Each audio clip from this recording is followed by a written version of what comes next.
Genuine কোনো asylum কেউ sick করে বা অ্যাসাইলাম ক্লেইমেন্ট হয়, একজন লয়ারের সেটা দায়িত্ব তাকে সহযোগিতা করা। অনেকের ক্রিমিনাল অফেন্সের কারণে তাদের জেল হয়েছে। সুতরাং আমি বলবো সবাইকেই সাবধান। হোম অফিস এটা এসআর এর সাথে লিয়েজও করে। যারা ভগাস ক্লেইম করছেন, যারা আনফাউন্ডেড ক্লেইম করছেন অ্যাসাইলাম, তাদের লিস্ট হচ্ছে। যদি আপনি আনফাউন্ডেড কেস করে থাকেন একজন প্রফেশনাল লয়ার হিসেবে, that is a professional misconduct. কারণ এগুলা কোর্ট কিন্তু খুবই সোচ্চার এবং সবার এগেইনস্টে কিন্তু সকজ নোটিশ করে থাকে আমি যতটুকু জানি।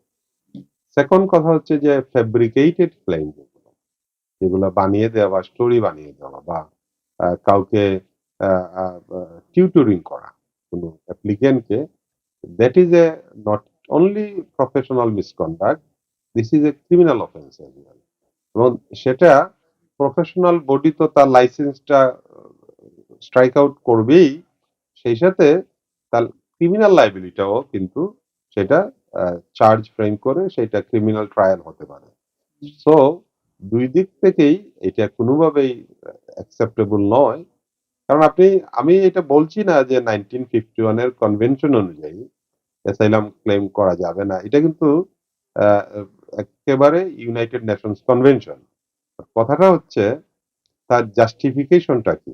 অ্যাসাইলামটা সেইটা শুধুমাত্র টাইম বা এবিউজ করার জন্য যদি হয়, that is clearly professional misconduct এবং প্রফেশনাল যে এথিক্স যেটা আমরা মনে করি এইটার পরিপন্থী। আমি এটা দৃঢ় চিত্তে আমি বলতে পারি এবং আমি আমাদের যারা প্রফেশনাল যারা তাদেরকে বলবো এইসব থেকে দূরে থাকতে।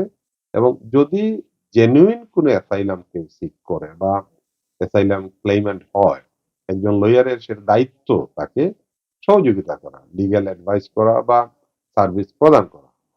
বাট ক্রিয়েট করে স্টোরি বানিয়ে ফলস ডকুমেন্টস এনে এগুলা কিন্তু আমার একেবারে ক্লিয়ারলি সেটা তার একজন লয়ারের তার সার্টিফিকেট যেটা সেইটা স্ট্রাইক আউট হতে পারে একেবারে নির্দ্বিধায়। এবং আমি তো বললাম ক্রিমিনাল দায়টা তো তার রয়েই গেল। এই ধরনের কি কোনো ধরনের ঘটনা বা কোনো উদাহরণ আপনার কাছে আছে? এটা তো আমি হয়তো আম এর কারণে গোপনীয়তার কারণে হয়তো নাম বলা ঠিক নয়। আমাদের কমিউনিটিতে অনেক এরকম হয়েছে এবং তারা তাদের সনদ কেটে নেওয়ার পরে তাদের স্ট্রাইক আউট পরেও তারা বেনামিতে সার্ভিস দিয়ে যাচ্ছে। অনেকেই এরকম আছেন। অনেকের ক্রিমিনাল অফেন্সের কারণে তাদের জেল হয়েছে। আমরা তাও জানি এবং এগুলার এভিডেন্স আছে। আমি হয়তো পাবলিকলি এটা বলা ঠিক নয়। কিন্তু তারপরেও আমাদের কারো শিখতে হয় না। অনেক ফার্ম কিন্তু বন্ধ হয়েছে, স্ট্রাইক আউট হয়েছে। অনেক ফার্ম ইন্টারভেনশন করেছে। বড়, বড় ফার্ম গুলো। আমি হয়তো বড়, বড় ফার্ম গুলো এই কারণেই বললাম। আপনারা একটু ইয়ে করলেই সেটা বুঝতে পারবেন। হয়তো আমার আ ইয়ের কারণে আমি এটা হয়তো ডিসক্লোজ করা ঠিক নয়। কনফিডেনশিয়ালিটি।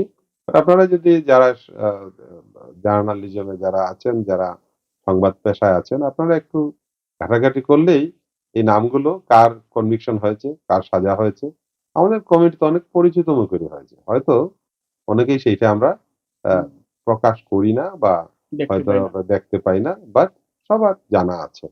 সুতরাং আমি বলব সবাইকেই সাবধান। কারণ আমি সর্বশেষ যতটুকু জানি যে হোম অফিস এটা এসআর এর সাথে লিয়েজও করে। যারা ভগাস ক্লেইম করছেন, যারা আনফাউন্ডেড ক্লেইম করছেন অ্যাসাইলাম, তাদের লিস্ট হচ্ছে। যারা আ আ ফলস সার্ভিস দিচ্ছেন, যারা মিসইউজ করছেন, তাদের লিস্ট হচ্ছে এবং এর আগে অনেক লিস্ট হয়েছে। অনেকেই কিন্তু অনেক ফার্ম বন্ধ হয়েছে। এগুলা থেকে আমরা যারা আছি আমরা কি করব? আমরা তো এ দায়ভার নিতেই হবে। কারণ আমাদেরই আরেক কলিগ যদি সেটা করে আমাদের উপরেই পড়ে।